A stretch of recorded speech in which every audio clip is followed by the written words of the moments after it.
Good morning, children. This is the second session of Fiber to Fabric.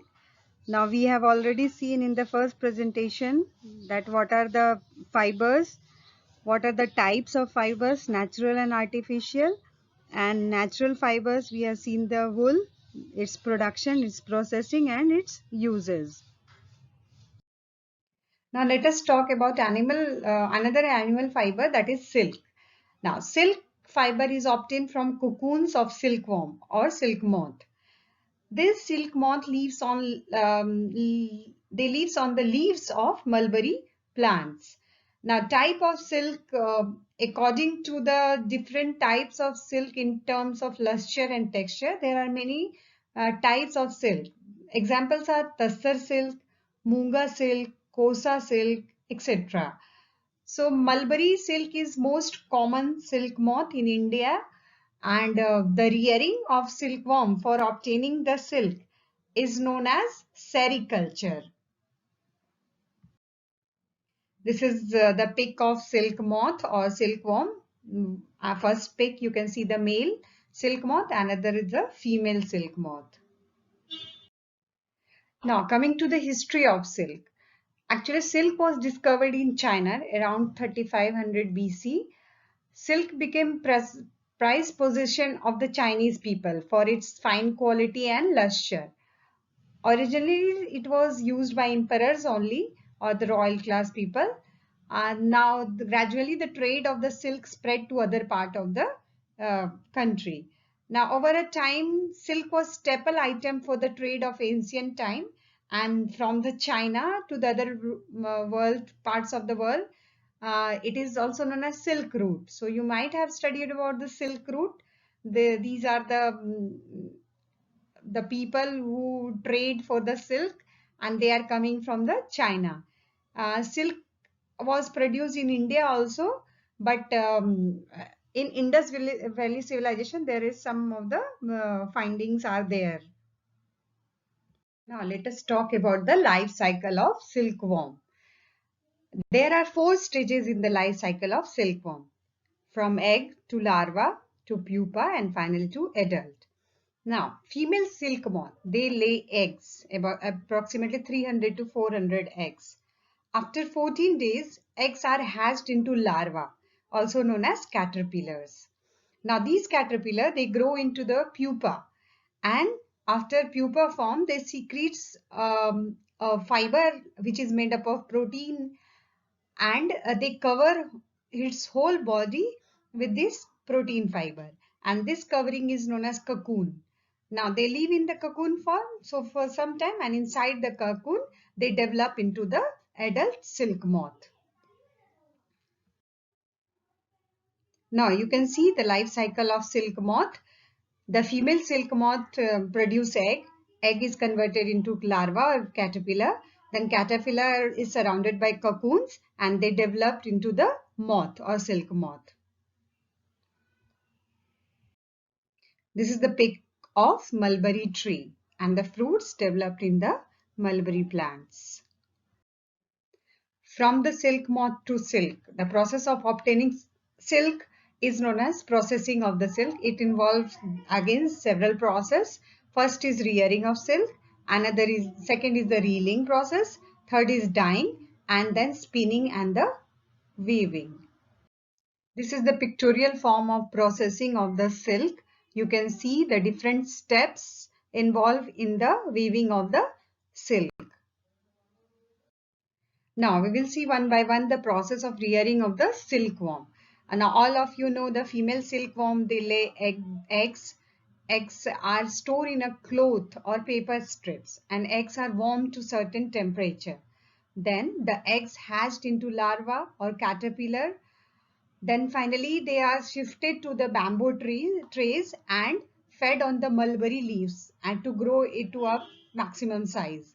After 30 to 40 days, the silkworms stop eating and begin to spin the cocoons, that protein fibers. And finally the cocoons get hardened because of the exposure of air. Now inside the cocoon, the silkworm develops into the silk moth. This is again the pictorial diagram. You can see and locate the process of obtaining the hard cocoons. Now, after cocoons are formed, cocoons are collected and kept in sunlight and boiled and exposed to steam. Large containers are there, hot water, boiling water, and cocoons are exposed to this steam. The silk fibers are separated out, okay? And the process of taking out of the silk thread from cocoons is known as reeling process, and it is done through the machine. Now, the final process is dyeing, spinning and weaving of the silk fibers. The dyeing as you know, imparting different colors to the silk fibers. They are dyed by different colors. Then finally spinning and weaving. The silk fibers obtained are then spun into threads and woven into the type of silk cloth, whatever it is required. Now you can see the reeling and weaving process of the silk, spinning and reeling in the mills. Now, uses of silk. It is very costly fiber because of its texture and quality. The silk fibers are used for making mostly the traditional dresses in India like sari, kurta, shawls and other wedding clothes. Silk has always been prized for its luster and fine quality. And India ranks second on the production. First is China. Good morning, children. Now we will talk about the next chapter, fiber to fabric. Now, fibers. How we are going to define a fiber? The material which is available in the form of thin and continuous strand is called fiber. So, wool, silk, threads, all are in the form of fiber. Mostly there are two types of fiber. One is natural fiber and another is the man-made fiber, or we can say synthetic fiber. Now, natural fibers. The fiber which are obtained from the plants and animals are called natural fibers. Examples are cotton, jute, silk and wool. Now, man-made fibers. The fibers that are synthesized in the laboratory are known as man-made fiber. Example, nylon, acrylic, terylene, terrycotton, polyester, etc. Now, among the natural fibers, there are again two types. One is obtained from the plant and another is the natural fiber which is obtained from the animal. So, plant fiber means fibers which are obtained from plants are known as plant fiber. Example, cotton, jute and flax. And animal fiber which are obtained from the animals are called animal fiber. Example is the silk and wool are the example of animal fiber. The second is the animal fibers, mostly obtained from animals. Example is the wool and silk. Now, the source of wool fiber is the sheep, goat, yak, camel, ilma, alpaca, etc. And silk is obtained from the silk moth or silkworm.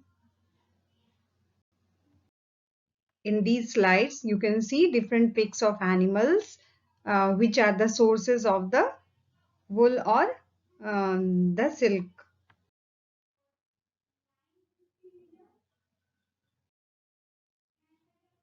These are the alpaca and ilma, and this is the pic of silkworm. Now, wool. Wool is obtained from the fleece or hair of different animals. Examples are sheep, goat, camel, yak. Earlier we have seen the pics of different animals. Now, they are mostly residing in the colder places. Animals are present in the cold places, and hair is the poor conductor of heat. So, presence of hair make their body or keep their body warm and protect them from the harsh cold. So for obtaining wool, animals are reared and their hairs are cut and processed into the wool. Now hairs on these animals are known as fleece. So fleece or wool bearing animals like sheep, goat, camel, yak, bear have two types of hairs. One is the coarse hair and another is the fine soft under hairs. So fine soft hairs are present they are small in size and found close to the skin in such animals. and fine soft underlying hairs of this sheep, goat, etc. is called the fleece. An animal having fine soft hair, fleece on their body are called wool bearing animals. Now, animal wool. Many breeds of sheep are found in the India. Sheep also give milk and meat in addition to wool. So they are mostly reared and very common. Now, many varieties are found in India and abroad. Now, Angora. Angora is found in the Jammu and Kashmir. They produce soft wool. Angora goats are mostly found in the hilly regions of Jammu and Kashmir. Now, one very famous wool is the Pashmina, which is obtained from Pashmina goats. Yak is also the source of obtaining the wool, and they are the resident of Tibet and Ladakh. Alpaca and llama are the resident of South America, and camel is also used, and as you all know. Now, rearing and breeding of sheep. Sheep are mostly reared and bred in the states like Jammu Kashmir, Himachal Pradesh, Uttaranchal, Sikkim, Arunachal Pradesh, Haryana, Punjab, Rajasthan and Gujarat. Now, what about feeding habit of the sheep? They mostly feed on the grass and leaves. They also feed the concentrate in the form of pulses, corn, jowar, oil cakes and minerals. And in winter, sheep are kept indoors and fed on the leaves, grains and dry fodders. And they are bred for the thick hair on their body, which yield good quality wool in large quantities. They are selectively bred to get the sheep of good breed. Now, there is a long processing process in changing the fleece or wool, converting it into the wool. The following steps we have to be taken. First is the shearing, second scoring, third is the sorting, fourth is the burst separation, fifth is dyeing, and sixth is spinning. So one by one we will see the processing process of the wool. Now the first is the shearing. Now the fleece or the hair present on the body of the sheep is removed with the help and along with the thin of dead skin by using machines, or you can say erasers, and the process of removal of fleece is known as shearing. The sheared skin with hair is washed in tank to remove grease, dust and dirt. They are dirty, so we have to remove it by the washing process, and they are then dipped into the hot water followed by drying, is called scoring. After shearing and scoring, the process is sorting. Now sorting, when the skin, hairy skin is sent to the factory, the hairs of different texture or shine are separated.